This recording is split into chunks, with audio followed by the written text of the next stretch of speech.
নমস্কার সকলকে। আমরা আজকের এই প্রেস মিটটা করার কারণ হচ্ছে এই যে আমরা লাস্ট কিছুদিন ধরে দেখেছি যে সারা কোচবিহার জেলা জুড়েই আলুর যে দাম মানে রিটেল প্রাইস সেটা বাড়ছে, ক্রমাগত বাড়ছে।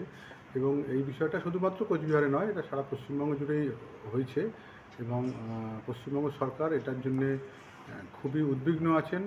এবং তার ফলে আমরা মাননীয় জেলা শাসকের নির্দেশে আমরা আজকে কোচবিহার জেলার সমস্ত যারা কোল্ড স্টোরেজ ওনার আছে এবং যারা হোলসেলার আছে বা ব্যবসায়ী সমিতি আছে তাদের সঙ্গে একটা মিটিং করেছি।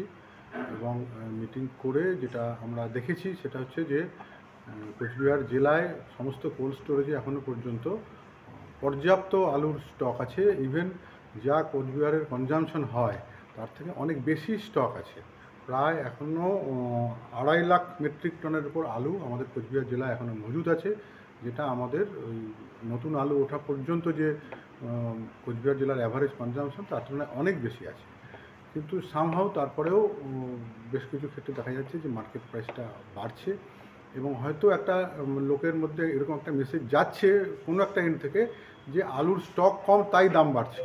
তো আজকের এখানে প্রেস মিটটা করার উদ্দেশ্যই হচ্ছে এই যে সাধারণ মানুষকে জানানো যে কোচবিহার জেলায় পর্যাপ্ত আলুর স্টক আছে এবং আলুর স্টক কম থাকার জন্যে খুচরো মার্কেটে আলুর দাম বাড়ছে, এটা ঠিক নয়।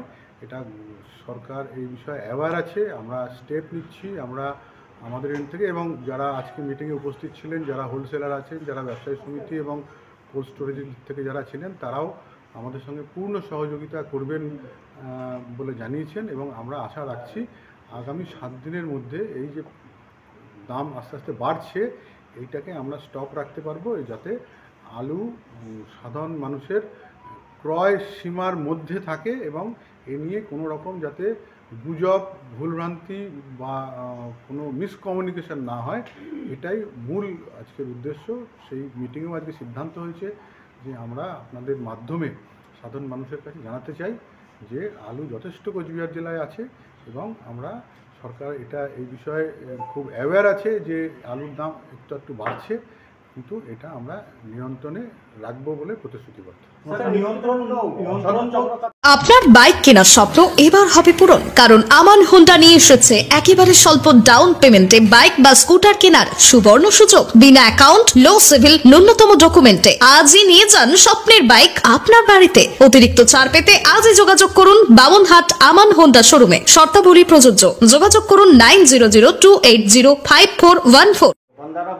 35 টাকা বোধহয় নয়, আমি ব্যক্তিগতভাবে কিনেছি। আমি কালকে কিনছি স্যার, আমি জানি না লাল আলু কিনেছি, আমি কিন্তু ইয়ে আলু কিনেছি, সাদা আলু কিনেছি। 15 টাকা ছিল, সেটা 35 টাকা। লাল যেটা বলছেন আমি 30 টাকায় কিনেছি। এনিওয়ে যদি 35 টাকা, সেই জন্যই তো মিটিংটা করা, যদি কোথাও কেউ 35 টাকা বিক্রি করে থাকে যাতে সেটা সে বিক্রি করতে আগামী দিন না পারে। এবং ইভেন এটাও বলা আছে কোনো খুচরো বিক্রেতা যদি দেখা যাচ্ছে যে তার বিরুদ্ধে কমপ্লেন আছে যে সে অনেক বেশি দামে বিক্রি করছে, হয়তো অন্যান্য সবজির দাম কিছু বেড়েছে তার সঙ্গে একটা মিলিয়ে সে এটারও দাম বাড়ানোর চেষ্টা করছে, তাহলে যারা হোলসেলার আছে তারা যাতে আগামী দিনে তাকে আলু না দেয় তার বন্দোবস্ত করে।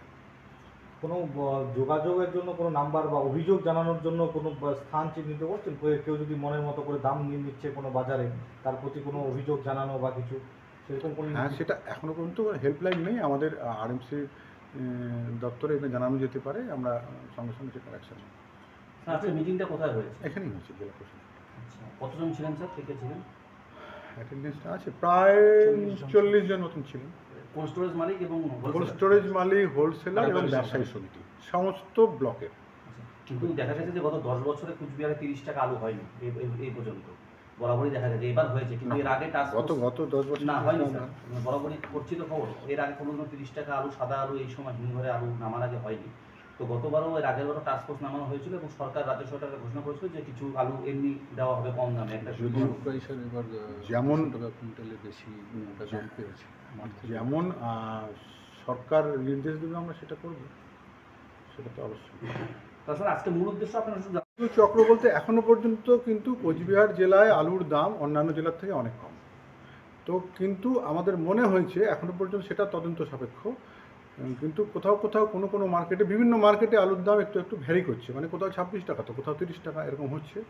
তো সেইটা যাতে না, লাল আলুর বিষয়টা বাদ, কিন্তু লাল আলুটা আমরা জ্যোতি আলুর বিষয়ে আলোচনা করছি। লাল আলু তো একটা সামান্য একটা অংশে হয়, সেটা অন্য বিষয়, কিন্তু সেইটা যাতে ছাপিয়ে না যায়, যাতে আমাদের নর্মাল যে প্রাইস থাকা উচিত গত বছরের সময় যা ছিল মোটামুটি সেরকম প্রাইসের মধ্যে যাতে থাকে, সেইটা আমরা এনশিওর করার চেষ্টা করছি।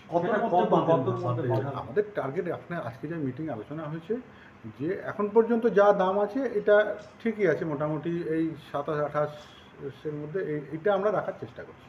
টাস্ক ফোর্স করছেন কি? আগেরবার দেখা গেছিল কৃষি বিপণন দপ্তর এবং প্রশাসন নেমেছিল। যদি প্রয়োজন হয় করব, কিন্তু আমাদের আশা, যেহেতু আলুর ইয়ে আছে, মানে স্টোরেজ যথেষ্ট ভালো আছে, এবং যারা মূলত এই ব্যবসাটার সঙ্গে যুক্ত তাদের সবাইকেই আমরা আজকে পেয়েছিলাম, এবং তারা সকলেই কথা দিয়ে গেছেন যে তারা এই বিষয়টা দেখছেন। তো এই মুহূর্তে আশা করি এখনও হয়তো টাস্ক ফোর্সের প্রয়োজন হবে না, কিন্তু যদি পরবর্তীকালে এটা আমাদের যে কোচবিহার জেলায় আশা করি এটা হবে না। স্যার বলছি 28 থেকে 30 টাকা